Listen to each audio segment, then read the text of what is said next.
ใหม่สงค้าใหม่ส่งผมจนมาตอนพี่น้องค่ะเหนือออนไลน์ดังหมดดังเสียงที่เข้ามาปั่นแหงโดยวิดีโอข่าวตั้งช่อง YouTube เกี่ยวใจในขณะเกี่ยวกับอีกป้าแทงตีตั้งเพจFacebookข่าวตั้งหูอยู่ในเมืองในขณะเอาข่าวก่อมไรมาทบกันถึงยาวในขณะ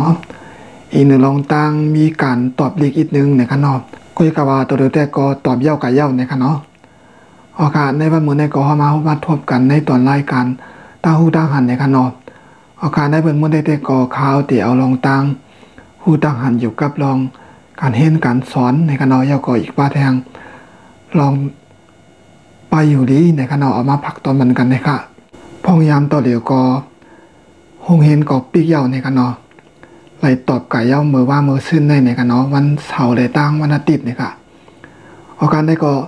ใครเอาข่าวเงาหลีมาพักถึงพี่น้องค่าในขณะสังเกตว่าพี่น้องค่าใครสนใจในขณะสนใจใครเห็นใครสอนใครหมอเนี่ยก็สังเกตว่าพี่น้องค่ายามเห็นไว้ลิกไทยเนี่ยกันเนาะยามเห็นไว้ลิกไทยหมอว่าเย้ามีขามเงาเนี่ยกันเนาะปืนฐานขามเงาวันเย้าเนี่ยก็ใครมาเห็นกศนเนี่ยก็ไล่เนี่ยกันเนาะตั้งกศนตีข้าวกับเห็นเนี่ยก็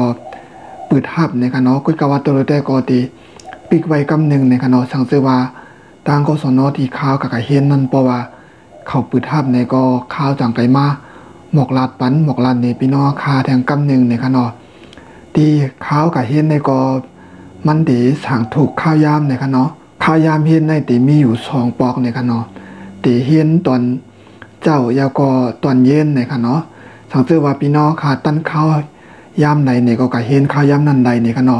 เพราะว่าพี่น้องคาเหตุการณ์กลางคืนในก็กับเห็นกลางวันขนาดนะเพราะว่าพี่น้องค่ะเฮ็ดกันกลางวันเนี่ยก็เห็นกลางคืนได้ในขณะสังเกตว่าเขาเปิดทับแทงกำนึงเนี่ยก็ข้าวจังไกมาหลัดนี้พี่น้องค่ะในขณะสังเกตว่าไผใครก็เห็นเนี่ยก็เตรียมตัวไว้ในขณะสังเกตว่าพี่น้องค่ะสนใจใครก็เห็นเนี่ยก็ตัวเดียวก็โจขายามไปปืดเห็นเนี่ยก็พึกตัวไว้ในขณะพึกตัวไว้เมกับเงามันในขณะเมกับเงาดิกไทยก็44ตัวในขณะเนาะพึกตัวไว้ในขณะยาวก็มาแทงสลาเนี่ยกันเนาะสลา32เสียงเนี่ยกันเนาะสลาไทยในเดมีอยู่32เสียงนะคะ32เสียงยาวก็ดีมีแทงเขาห้องว่าต้นเสียงเนี่ยกันเนาะปอดังไทยก็ติเป็นวรรณยุกต์เนี่ยกันเนาะเขาห้องว่าวรรณยุกต์นะคะในก็ตัวไว้เนี่ยกันเนาะพี่น้องค่ะก็ตัวไว้เห็นไว้เนี่ยกันเนาะเพราะว่าเขาปืดตั้งห้องเห็นก็สอนอเขาปืดมาในก็ข้าวสังไกมาลันในพี่น้องค่ะเนี่ยกันเนาะกะสมัครเห็นจอมกันนะคะข่าวก็ตะเคียนเป็นอ่อนต่างก้อยเนี่ยค่ะเนาะติมีพอเห็นกศนในปอจันเงาค่ะเนาะจันเงาก็ปอดังไทยของปฐมค่ะเนาะติเลยเห็นตา4 ปาดเนี่ยค่ะเนาะ4 ปาดก็1 ปาดก็ติมี4เหลือนเนี่ยค่ะเนาะยาวก็ติเลยเห็นตาข้าวยาม2 ปีเนี่ยค่ะเนาะติได้เห็นตาข้าวยาม2 ปีจ่องไกเย้า6 จันเนี่ยค่ะเนาะ6 ตัน 6 จันเนี่ยค่ะปอดังไทยก็จะเป็นป.6เนี่ยค่ะเนาะจังไกเย้าป.6เนี่ยค่ะสังเกตว่าพี่น้องค่ะผู้สนใจเรียนการเรียนการสอนเนี่ยค่ะเนาะเพราะว่าใครเรียนใครรู้ใครหมอใครไรเนี่ยก็เพราะว่าเขาจะปึดหับแทงกำนึงเนี่ยก็เขาจังไกมาลันนี้พี่น้องค่ะแทงเนี่ยค่ะเนาะยาวกว่าพี่น้องค่ะสังเกตว่าใครเรียนเนี่ยก็ตักเข้ามาดีกล่องข้อกล้ามขาวดีไต่เพจFacebookขาวก็ไรเนี่ยค่ะเนาะดีไต่คลิปวิดีโอขาวเนี่ยค่ะเนาะตักมาทางในก็ไล่ในกันเนาะเพราะว่าการเล่นการติดตามที่ช่อง YouTube ข่าวเนี่ยก็ตักเข้ามาทางกล่องข้อความตีไตวิดีโอข่าวดีช่อง YouTube ข่าวก็ไล่ในกันเนาะสังเกตว่าพี่น้องค่ะใครก็เห็นในข่าวดีอ่อนกว่าสมัครในกันเนาะสมัครเห็นในกันเนาะเฮาค่ะก็เห็นจ้อมกันนะคะการเห็นการสอนในเพราะว่าค่ะมีข่าวยามมีข่าวยามก็เฮาก็ได้หาในกันเนาะตีข่าวก็เห็นในมันช่างถูกในกันเนาะเขาเฮ็ดปันช่องข้าวยามเนี่ยกันเนาะสังเกตว่าตั้นกลางค่ำก็กะกลางค่ำสังเกตว่าตั้นกลางวันก็กะกลางวันเนี่ยกันเนาะจะได้ว่าเพราะว่าตั้นกลางวันกะกลางคืนกลางวันเฮาค่ะได้กะแทงใจค่ะเนาะเพราะว่าเฮาค่ะตั้นกลางวันเนี่ยก็กะกลางวันก้อยค่ะเพราะว่าเฮาค่ะตั้นกลางคืนเนี่ยก็กะกลางคืนก้อยเนี่ยค่ะเนาะอันนี้ก็อยู่ที่เฮาค่ะตั้นเนี่ยค่ะเนาะการเห็นการสอนตั้งนอกเนี่ยค่ะเนาะพอตั้งไทยก็สิเป็นว่าการศึกษานอกระบบเนี่ยค่ะเนาะเป็นเข้าป่าในโรงเรียนดงปองซึงเนี่ยค่ะเนาะเข้าป่าในโรงเรียนรัฐบาลเนี่ยค่ะก็ว่าเปิ้น เฮ็ดออกมาตอนตาก้นเตรียมมีข้าวยามกับเฮียนที่ห้องเฮียนนั่นขนาดเนาะพอเป็นด่วนอันดีก็เรียกกันไปป้อก็ใหญ่ฮื้มนั้นก็เป็นลูกเฮียนฮื้อเนี่ยได้ก็เขาเด็กกับเฮียนตีในห้องเฮียนตีลงปองซึ่งเฮ็ดปานนั้นขนาดเนาะก็กะว่าเฮาคันได้สำเป็นก้นโดงขนาดเนาะเป็นก้นโดงยาวกอมหนูเฮียนก็เฮียนกอมคาเฮียนการกอมหนูเฮ็ดนั่นขนาดเนาะการก็โลเฮ็ดก็กะว่าคาเฮียนจังไหนขนาดเนาะเฮาคาเฮียนเสียกากันนำบ่มีข้าวยามในก็กำนันซ้ำตีกสนที่เขากะเฮ็ดในซ้ำคำปึดไว้ปันช่องข้าวยามในกันเนาะใครกะเฮ็ดเพราะว่าตันมื้อเจ้าก็กะเฮ็ดมื้อเจ้าก็ไล่เพราะว่าตันโหคำก็กะแต่เฮ็ดโหคำก็ไล่ในกันเนาะที่เป็นจังนั้นเนาะสังเกตว่าคำตันล่าๆในก็เฮาคาก็ทุรัดคู่มันขนาดเนาะทุรัดคู่มันว่ามื้อในวันในเขาตันเฮ็ดคาในก็กว่าเฮ็ดก่อมเปียงในกันเนาะเฮาคาก็เอาการวานเสียวอะไรมาเฮ็ดตีห้องตีหอตีเฮือนเฮาก็ไล่ในกันเนาะหันในตีขาวก็เฮ็ดในแต่มีอยู่3วันในกันเนาะเฮ็ด3วันก็เฮ็ดวันจันทร์วันอังคารวันพุธในกันเนาะตีเฮ็ด3วันในกันเนาะ1ค่ายามในก็1วันในก็ตีเฮ็ด1โจมองกึ่งในกันเนาะ1โจมองยาวก็แทงกึ่งโจมองในกันเนาะเป็นโจมองครึ่งในกันเนาะเฮ็ด1โจมองครึ่งเนี่ยค่ะเพราะว่าก็เฮ็ดในก็คู่เขาได้ปันการวานตัดเฮ็ดมาในกันเนาะการวานนั่นก็เปิดว่าเพราะว่าเฮาขาเอามาเนี่ยก็เฮาก็มาเฮ็ดเฮาก็มาพึกเตรียมติ๊กๆเนี่ยก็เฮาก็ได้เขียนนิกไทยกว่านั้นขนาดเนาะสังเกตว่าพี่น้องค่ะไผผู้ไรกันเนาะผมมาตัวปันแห้งที่ช่อง YouTube เขาเสียมว่าดีผิดเป็นผู้เขาเสียมว่าสังเกตว่าใครเฮ็ดเนี่ยก็เตรียมตัวไว้เนี่ยกันเนาะเพราะว่าเขาเปิดทับแทงกำเนี่ยก็เขาตีมาบอกลาเป็นพี่น้องค่ะแทงกำนึงเนี่ยกันเนาะยาวก็มีแทงตีนึงเนี่ยกันเนาะอันนี้ก็ได้เป็นจุ่มหอมตุ่มพี่น้องเจ้าคือไต้เนี่ยกันเนาะอันนี้ก็เปิดเฮ็ดสอนลีกไล่เนี่ยกันเนาะเกี่ยวกับลีกไต้ลีกไทยลีกมานเนี่ยกันเนาะลีกอังกฤษยาวก็ลีกเขตแทงเฮเนี่ยกันเนาะยาวก็มีปลาแทงลีกไต้ขืนเนี่ยค่ะสังเกตว่าใครอยู่ใครหมอเนี่ยกันเนาะยาวก็เปิดเฮียนปลาการเตรียมห้างเนี่ยกันเนาะการเตรียมห้างจันห้างเนี่ยกันเนาะสังเกตว่าพี่น้องค่ะสนใจใครหมอเตรียมห้างจันห้างเนี่ยก็มาเฮียนตีจุ่มหอมตุ่มพี่น้องเจ้าคือไต้ก่อไล่เนี่ยกันเนาะเพราะว่าตีตั้งจุ่มหอมตุ่มพี่น้องเจ้าคือไต้แต่ก็เปิดเฮียนไว้ตีวัดสนหลอกเนี่ยกันเนาะอันนี้ได้ก็เปิดทับตีเอาค่าย่ำในกว่าเย้าเนี่ยกันเนาะช่างชื่อว่าพี่น้องค่ะไปใครมาสมัครไปใครมาเฮียนเนี่ยก็เพราะว่าเหลือนเจ็ดเนี่ยกันเนาะเหลือนมิถุนาเนี่ยก็เพราะว่าถึงค่าย่ำดีห้องเฮียนเปิดหับเนี่ยก็มาสมัครเฮียนวันนั้นก็ไล่เนี่ยกันเนาะอันนี้ก็ตีเฮียนเกี่ยวกับลองลิกไล่เนี่ยกันเนาะก็คือว่าภาษาไทยได้ก็มีป้าอยู่ในกันเนาะสังชื่อว่าพี่น้องค่ะไผ่ผู้ไรกันเนาะ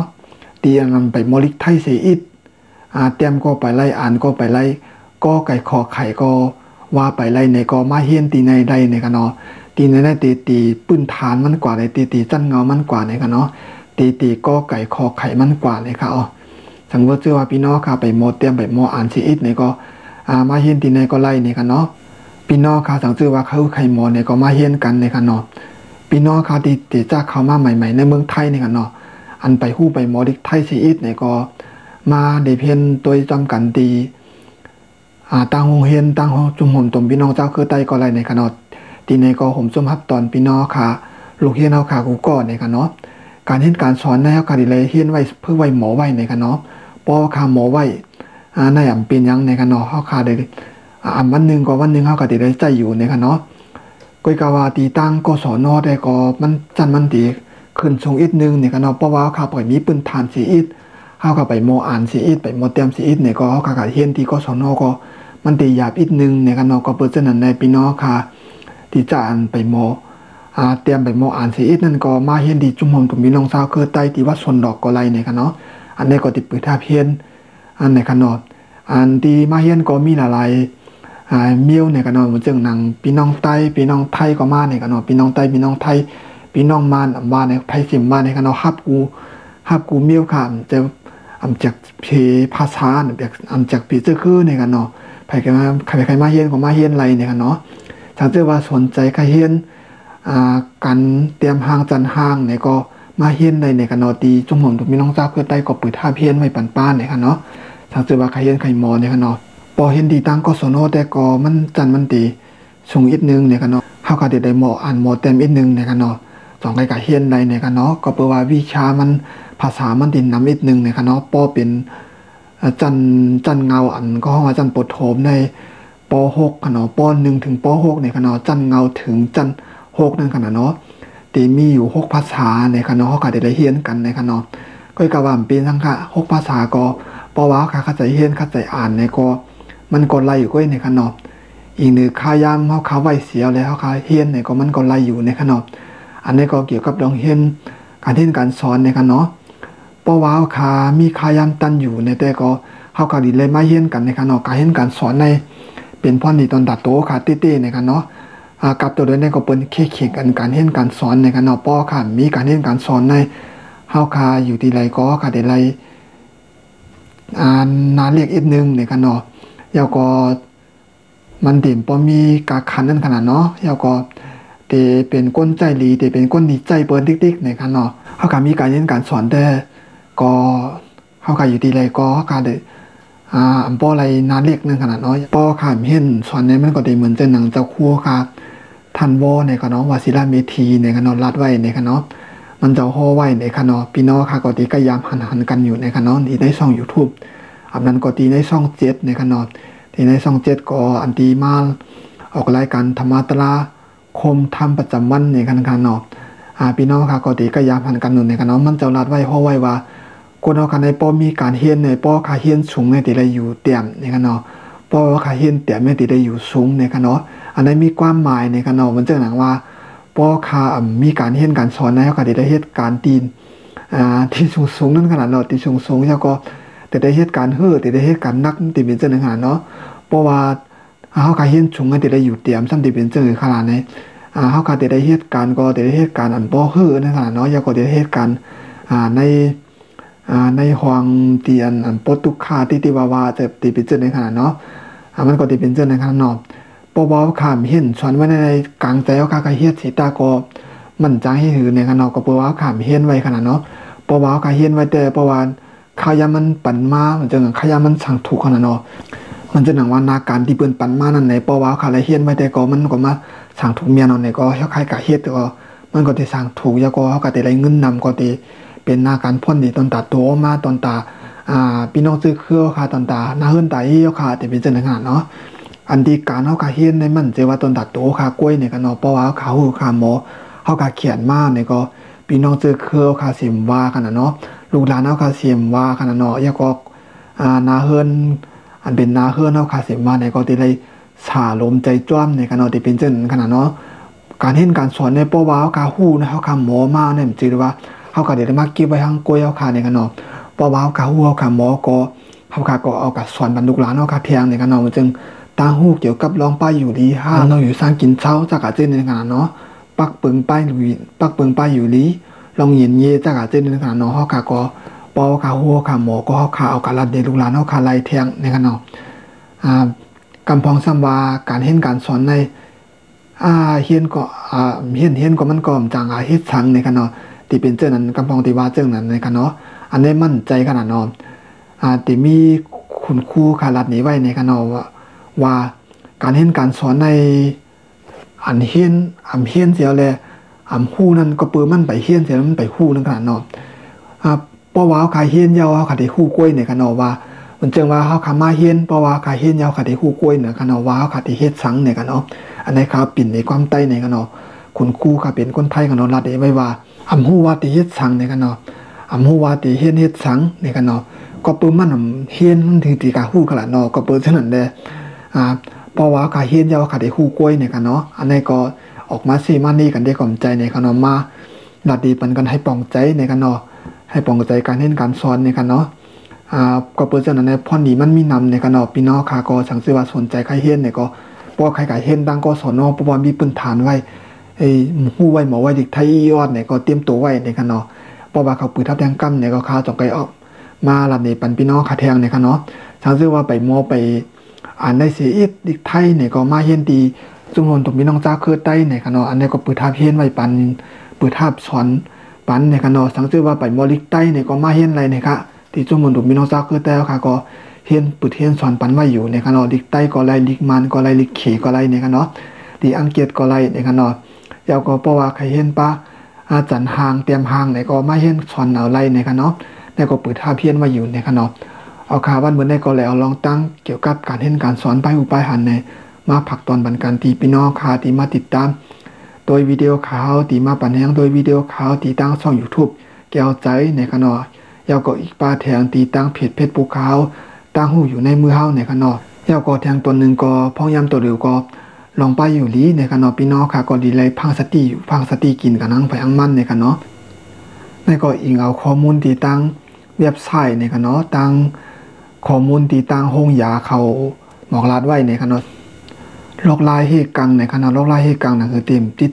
ถ้าเจอโรคนั่นคือเต็มเป็นยอกาเจอเมียงนั่นในกันเนาะเจอเมียงไวรัสโคโรนาในกันเนาะนั่นก็ห้องว่าโควิด2019ในกันเนาะโควิด2019นะครับ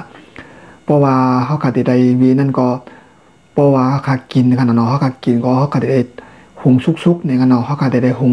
ให้มันซุกๆเสียก็จังก็กินในกันเนาะอย่าไปกินของดิบของที่อันนั้นซุกอันนั้นดิบจะเนี่ยอย่าไปกินในกันเนาะพี่น้องค่ะวังก็เกี่ยวกินเตียนของรีบๆนั่นในกันเนาะอย่าไปกินนะคะมันเหมือนเมื่อกูปอกในกันเนาะเมื่อกูปอกในปุ่นใจสารเคมีปุ่นใจยาสั่งในก็กินก็ติ่มมีปันติ่มมีพรให้สั่งในขณะนอติมันก็ตีอันเป็นยังในขณะตัวกับตัวเดียวแต่ก็ไล่ในขณะก็เพราะว่ากำลังบนใจยาในขณะบนใจยาเยาก็พอกินอันดิบในก็มันติ่มมีจืดเมียงจืดยอกานั้นติดมาปานั่นขนาดเนาะก็เปิดเจอในที่ได้กินอันซุกๆในขณะตั้งภายห้องยาเขาแนะนำรัดหนีมาในค่ะที่ได้กินของอันซุกๆในขณะเยาก็เพราะว่าเขากินข้าวห่มหมูกันลายก้นในเขาก็ได้มีจอกลางป้าในขณะมันจะหนังมีจอกลางเห็นมีจอไผ่จอมันเห็นในขณะเขาก็ได้ไว้ปันป้าจอกลางในค่ะ3ก็เขาก็ดีไลวีในขณะดีไลวีก้นตีก้นน้ำนั่นในขณะอันดีไลกว่าในขณะสังเกตว่าหรือไลกว่าในก็ใจหือในก็เขาก็ได้ใส่ปันผ้าปิกปากปิกชวบในขณะเพราะว่ากว่าที่ในกีก้นน้ำก็ใส่ปันผ้าปิกปากปิกชวบเสียในขณะเย้าก็อย่าไปเอามือสีตาในกันเนาะอย่าไปเอามือสีตาเขาจังไหนกันเนาะอย่าก็อย่าไปเอามือในจีขุลังในกันเนาะอย่าไปมือจีขุลังอย่าก็อย่าไปมือใส่ซบในกันเนาะอันนี้ก็พี่น้องฮะก็เต็มเฮ็ดกันอยู่กันเนาะใจดูอ่อนขนาดนะอย่าไปเอามือใส่ซบในกันเนาะอันเป็นแม่เจอแม่ยอกาแล้วมันติดเข้ามาดังหูติดเข้ามาดังตาในกันเนาะติดเข้ามาดังตาอย่าก็เข้ามาดังขุลังอย่าก็เข้ามาดังซบนำที่สุดในกันเนาะนำให้เปิ้ลนะครับยาก็ดีเลยล่างมือปันดัดเซนะครับเนาะพอเหมือนเจอหนังมาพี่น้องค่ะกันให้เกี่ยก้นนำเนี่ยก็พอหันกวักนำเนี่ยก็เอากันล่างนะครับเนาะล่างมือเอาเนี่ยกันเนาะเพราะว่าค่ะกับดังดอกไม้เนี่ยเขาขามาตีเฮิร์นเขาขามาตีห้องตีหอขายาวเนี่ยก็อ่อนตั้งก็ค่ะเลยล่างมืออ่อนตั้งเนี่ยกันเนาะเขาก็ได้ล่างมือสุกมือล่างมืออ่อนตั้งเนี่ยกันเนาะบางทีก็มีปลาอันเป็นเหมือนหนังแอลกอฮอล์เนี่ยกันเนาะน้ำยาขาดจืดเมี่ยงนะครับเนาะน้ำยาแหมจืดเมี่ยงนั้นล้างป้าเนี่ยกันเนาะเพราะว่าค่ะมีก็เอาสับยาเนี่ยกันเนาะเอาก้อนฉีเนี่ยกันเนาะก้อนฉีก็ดีได้เปลี่ยนอันเตียนอันเต็กเอาเนี่ยกันเนาะเพราะว่าเป็นก้อนฉีอันจึงอันเดียวเป็นก้อนนั้นมันก็ติ่มเพราะใครหลอดเพดีเนี่ยกันเนาะค่ะดีได้เอาอันเป็นอันเตียนมีเป็นเตาเนี่ยขนาดเนาะเพราะว่าก็เต็กเหี่ยวก็มันตีนนำยามันก็ติออกมาจังเนี่ยขนาดเนาะน้ำสับยามันก็ห้องว่าน้ำก้อนฉีมันติออกมาจังเนี่ยขนาดเนาะอันนั้นใจนั่นล่างเอาเนี่ยกันเนาะพอเป็นอะไรก็พี่น้องขยายปีกว่าเนี่ยกันเนาะตีก้นน้ำเนี่ยกันเนาะยาวก็มาแทงอย่าปีกว่าเตียนเป็นอันเตียนมีข่าวว่าเตียนเจอโรคพีน้ำเนี่ยกันเนาะมันจะหนังเมืองจะเนี่ยกันเนาะเมืองเตียนเจอโรคพีน้ำจากเจ้าเนี่ยอย่าปีกว่าเนี่ยกันเนาะอันนี้ก็ตีเป็นโรคลายเฮกังเนี่ยกันเนาะยาวก็ดีเลยพักผ่อนนวดให้มันเต็มนวดให้มันเพียงพอเนี่ยกันเนาะนวดอิ่มเนี่ยกันเนาะอย่าไปมันจะเลยอย่าไปนอน2-3 ชั่วโมงกว่าจะในขนาดเนาะให้นอนปันเตตีสุดก็6 ชั่วโมงอันนั้นก็8 ชั่วโมงในขนาดเนาะป้อมปีในล่าก็6 ชั่วโมงในขนาดเนาะ8 ชั่วโมงเลยค่ะยาวก็ตัวอะไรกินปันตั้งกินให้มันครบเหมือนจะหนังว่าตั้งกิน5 เปิงอันนั้นก็ห้องว่าอาหาร5 หมู่ในขนาดที่อะไรกินปันตั้งกินอันที่มีพรดีในขนาดเนาะอาหาร5 หมู่เป็นอย่างละลายก็ข้าวรัดกว่าเย้าในขนมมีอยู่ในคลิปวิดีโอข้าวมีอยู่ในช่อง YouTube ข้าวก็มีในขนมเย้าก็ตีตั้งเพจFacebookข้าวก็มีไว้อยู่ในขนมสังเกตว่าพี่น้องค่ะไปหู้ในก็ตั้งกิน5 หมู่ตั้งกิน5 เปิงนั่น ตั้งเกียรตินั้นมีพรดีตนดาตัวขนาดมีช่างหลายในป้อพี่น้องค่ะไปหู้ในก็เข้ามาตัวดีหาตัวดีตั้งช่อง YouTube ขาวก็ไล่อันนั้นก็ดีเพจปุ๊กขาวในก็ไล่ในกันเนาะกำเนิดโอกาสมาตัวเพราะว่ามันเปลี่ยนนั่นติเปลี่ยนจึงหือในกันเนาะเพราะว่าเขาขาดติดยาจืดเมียงกันเนาะเขาขาจับยาจืดเมียงยอกันนั่นในก็ติเปลี่ยนก็หนึ่งก็ติมีลมหนาวกันเนาะลมหนาวขนาดติขึ้น37.5 องศาในกันเนาะมันจังว่าลมหนาวคันได้ขึ้นติ๊กๆกันเนาะขึ้นติ๊กๆยาวก็โตคันได้ไหม้ตกให้ปอกนั่นกันเนาะลมหนาวค่ะก่อนตกให้ปอกเปลี่ยนติ๊กๆจะที่เป็นจังนั้นกันเนาะยาวก็ติมีติไอในกันเนาะไอติ๊กๆในกันเนาะติไอยาวก็ติเป็นข้อเจ็บในกันเนาะที่เป็นข้อเจ็บยาวก็ติถ้วยใจหยาบในกันเนาะที่ถ้วยใจหยาบถ้วยใจกัดที่เป็นจังนั้นขนาดเนาะคุยกะว่ายอกะเจ้าไหนก็มันจีว่าเป็นกบจื้อเมียงนั่นเสียอะไรเป็นกบจื้อเมียงยอกะนั่นเสียอะไรเป็นมิ้วเหลวเนี่ยใจขนาดนั้นมันจึงว่าพอไอเนี่ยก็แต่มีไอหลายๆมิ้วกันเนาะไอธรรมตาค่ะเนี่ยอันนั้นก็ไอเขาเป็นวัดค่ะเนี่ยอันนั้นก็ไอเกี่ยวกับจื้อลกจื้อเมียงในค่ะเนี่ยอันนั้นก็ผลมุกผลกว้านนำหนาเลยไอจากอาจจะได้ที่เป็นจื้อนั้น5เนี่ยก็แต่มีเนี่ยค่ะเนาะมันจะว่าเป็นอันในมิ้วเหลวเนี่ยค่ะเนาะเขาก็เลยม้วนตัวอย่างนั้นเนาะทางตัวว่าไอนั้นมันไอหึงเย้าผ้านั่นก็หนาวนี่มันหนาวหึงเหลี่ยมหายปอกเฮียงมันหายปอกเนี่ยก็เฮาก็ได้สติพังตัวนึงขนาดเนาะจังซื่อว่ามันไอติ๊กๆหายก็บ่หายปอกซื้อยาไอมากินก็บ่หายหนาวติ๊กๆซื้อยาหนาวมากินก็บ่หายก็ซ้ำเข็มมาก็ไปหายนี่ก็เฮาก็ได้กัดจูหมอยาเขาตัวนึงขนาดเนาะที่เป็นจังนั้นขนาดเนาะตัวเดียวก็จื้อเมียงจื้อโลกยอกกานั่นก็ดีโกเต้ๆในกันเนาะหลายตีหลายตั้งหลายเมืองก็ปิกบางตีบางเมืองก็ปิกเมืองในกันเนาะยาก็เฮ็ดปล่อยเฮ็ดล่ามสังปิกกูเมียวในกันเนาะในเมืองไทยในก็บ่เหมือนจะหนังว่าปล่อยล่ามในก็เขาเฮ็ดกันอย่างในกันเนาะมันจึงว่าตีจัดปล่อยตีก้นน้ำตีมีปางกลุ่มใหญ่ๆตีมีก้นตีอันตีมาน้ำจะได้เขาติมเฮ็ดในกันเนาะเขาติปิกกันไว้ในกันเนาะเหมือนจะหนังปล่อยซ้อนน้ำในก็ตีเฮ็ดเหมือนเจ้าหนังกูปีขนาดเนาะโคตรนำกันในคูเมืองจากอาจจะในขนาดนุโคตรนำกันในเวียงจะติมีในขนาดเขาก็กึดตื้อไว้ในขนาดเขาหามตาไว้ทำเฮ็ดยาวในขนาดพอเฮ็ดก็เหมือนเจ้าหนังว่ามันตีจับกันง่ายในขนาดเนาะเป็นเจ้าบุตรแตงโตคาเปลี่ยนขนาดเนาะโตคาเปลี่ยนก็เฮาขำหู้ในขนาดเฮาขำหู้ว่าคาเปลี่ยนในขนาดเนาะก็แปลว่า14วันก่อนในขนาด14วันมันจอกันดีผางหางมันมาในขนาดมันจึงว่ามันติดนี่ผางมากับอิดติเป็นจังได๋ขนาดนะยาวกว่ามันติหนีมากำเดียวค่ะมันติเป็นจังได๋ขนาดเนาะเพราะว่าถึง14วันมาเนี่ยก็มันจงไกลเปลี่ยนห้าวเฮียงขึ้นมาในกันเนาะในข่าวยาม14วันนั้นตีก็เข้าไปเปลี่ยนตีมันไปนี่อาการมันค่ะตีมันไปนี่นั่นยาวกว่ามันซ้ำเอาจื้อเมียงจื้อลกมันได้ทำกัดพีกับอะไรกูตีในกันเนาะมันสิดีว่าเพราะว่าถ้ากะลาต่อเปิ้นแล้วก็มันยอกใส่เปิ้นมันใจเจือนนั่นก้อยคันเมื่อเสื้อหลังปูแต่ว่าก้นตีนเปลี่ยนนั้นเพราะว่ามันไอห้ามมันก็มันถมน้ำลายห้ามนั้นก็หือมันตกห้าไหนป่ะตกไว้ตีมันจะหนังตีจ้อมดินจะในขนาดจ้อมหมักหินจะในค่ะจ้อมหมักหินจ้อมโข่งจะในขนาดเพราะว่าผมแต่กันนั้นก้นนั้นที่ก้นก็เด่นเปลี่ยนขนาดก็นั้นมันกะมือมันลายยาขนาดมันกะมือมันลายยาตีมันกะมือมันยิบยาดีโข่งจะในขนาดโข่งนั่งว่าคงตั้งกินว่าคงอะไรเช่นบ้ากันเนาะ